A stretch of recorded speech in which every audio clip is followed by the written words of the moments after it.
Hello everyone, in today's class we're gonna cover the second part of the Ergun equation in a gas phase reactor.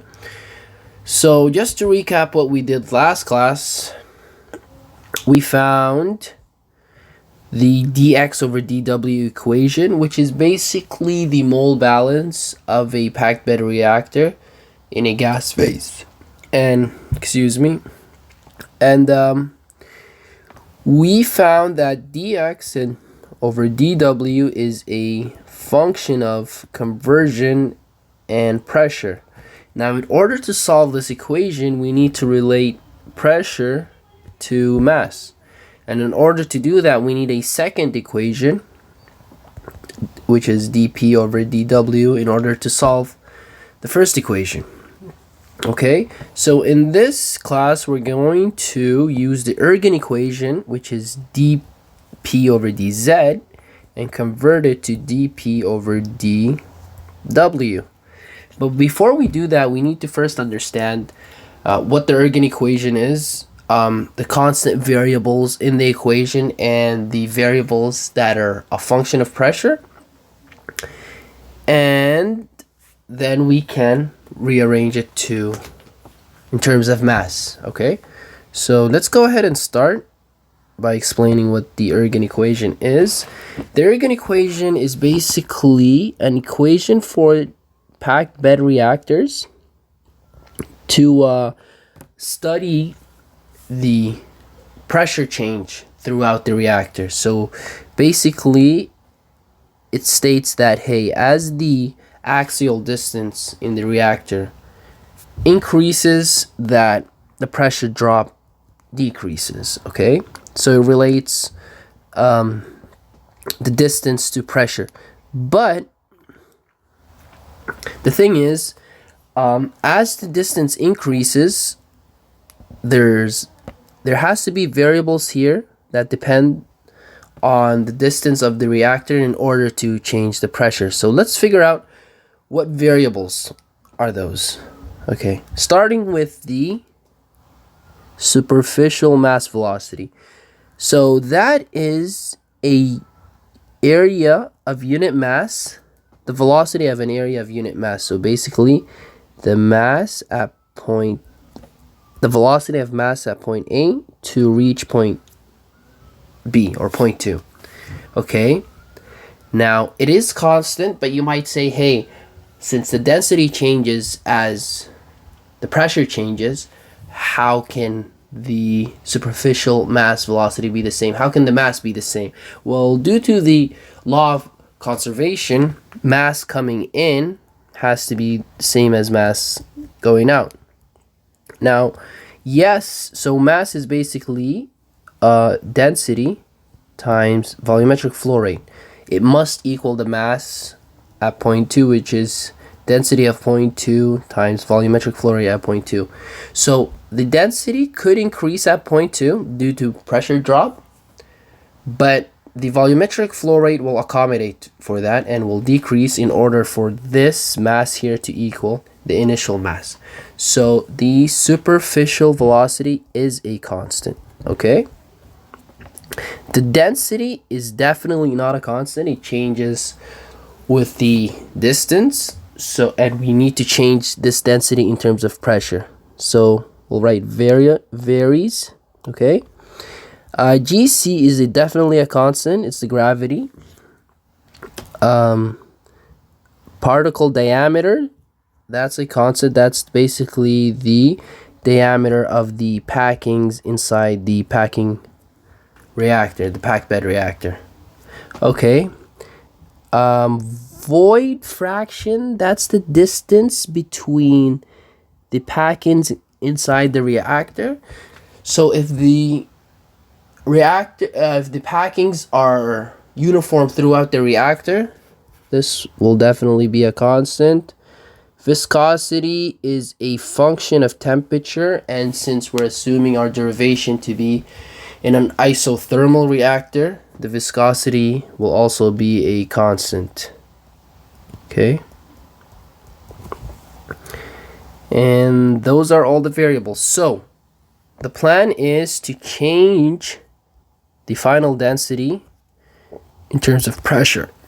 Okay, in order for us to rearrange this equation to dP dW, which is a function of pressure in terms of mass. Okay, now let's go ahead and do that. We know from a previous class titled Final Concentration in Gas Phase.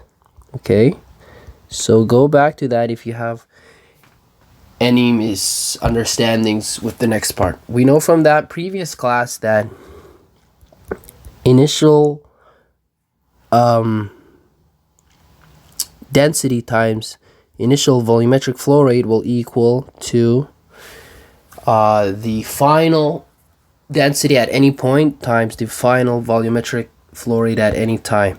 So solving for the final density, which is what we want to find here, okay, we will get initial density times initial volumetric flow rate divided by Q. Okay, now we also found from the previous video, I think I erased it, let me go back and check it. So from the previous class, final concentration in gas phase, we found that the final volumetric flow rate in a gas phase will equal this equation here. Now we can substitute that equation for Q, volumetric flow rate. Therefore, final density will equal initial density times initial volumetric flow rate divided by Q naught times 1 plus epsilon x. And since these two were in the denominator, we can bring them to the numerator. We just need to flip them. Okay?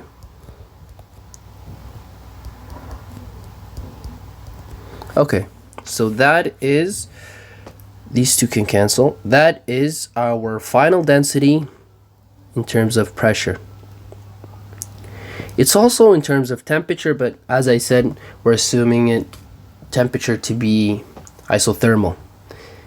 And that is why, sorry for going back, this here is a function of temperature, conversion and pressure. It's also a function of temperature, but we're assuming this to be isothermal, so there's no change in temperature, so this term will be 1.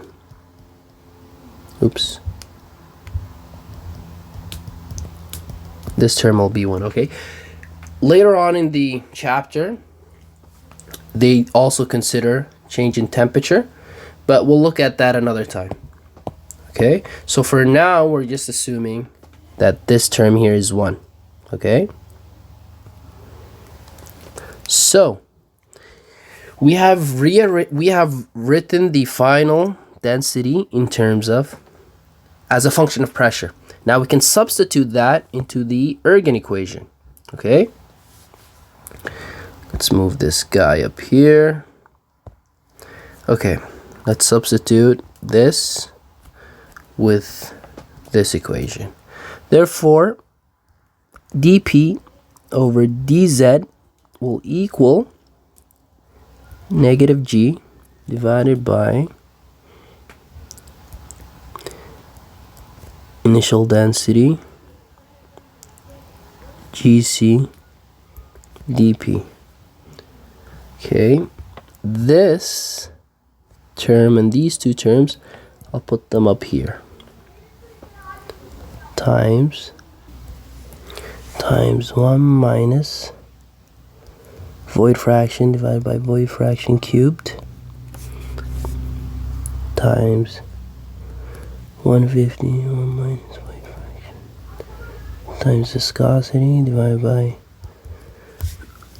particle diameter plus 1.75 g times, since this was in the denominator, it's going to go up here in the numerator, epsilon x These two will flip. P naught over P times T over T naught.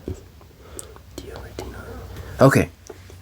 So that is our dP dz. Our final step that we need to do is change dz in terms of dw. In order to do that, we need to understand that volume equals cross-sectional area times the distance, which is basically, let's say, z is from here to here, the distance from this point times its cross-sectional area. That's the volume. Now mass is volume times density. So we want the mass of the packings inside here. So the density will be the density of the packing. Okay. Now we need to take into consideration the empty spots, the empty voids within the volume between the packings or the catalyst. Therefore, mass will equal ZAC, which is your volume, times the density of the packing, times 1 minus the void fraction, to take into account the mass of the packing without the voids in between. Okay, so let's find the derivative of this equation in terms of z. So dw in terms of dz will equal, get rid of that, get rid of the z term, will equal AC times PC times 1 minus the void fraction. Therefore, dz will equal dw over AC, density of particle of the packing, times 1 minus the void fraction. Now we can substitute that into this equation here. Okay, let me copy and paste it.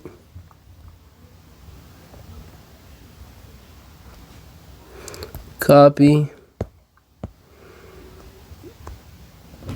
paste it here, make it a little smaller. Okay, therefore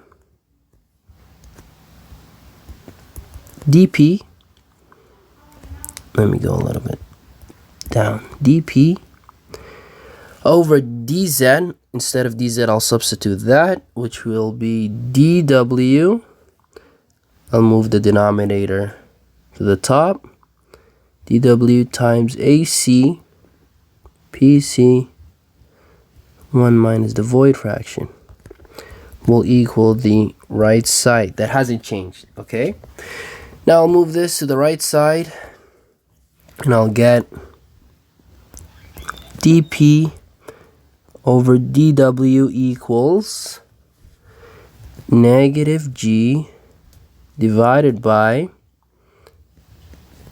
initial density times GC times dP times the new term, which is AC PC times 1 minus the void fraction, and the rest will stay the same, which is 1 minus the void fraction divided by void fraction cubed times 150 times 1 minus void fraction. So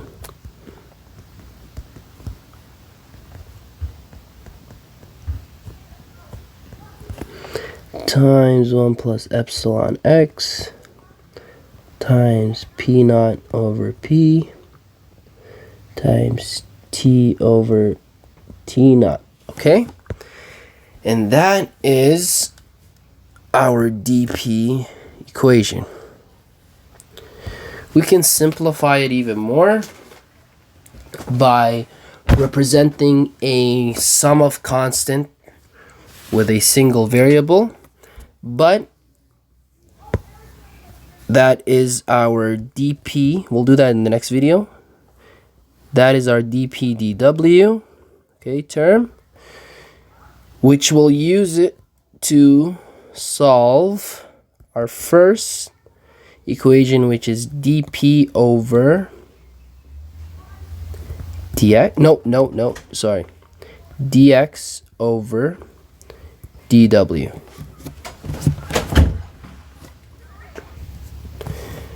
This was our mole balance of the packed bed reactor and gas phase, but we couldn't solve it because it was a function of conversion and pressure, which we needed another equation to relate pressure and mass together in order for us to solve it. So now that we have these two equations, we can solve them simultaneously using Excel, MATLAB, and we'll go through that in the next video. So the next video will just simplify this equation here to a simpler term, and we can use it to solve the material balance equation, which we found in the first part. And see you in the next video.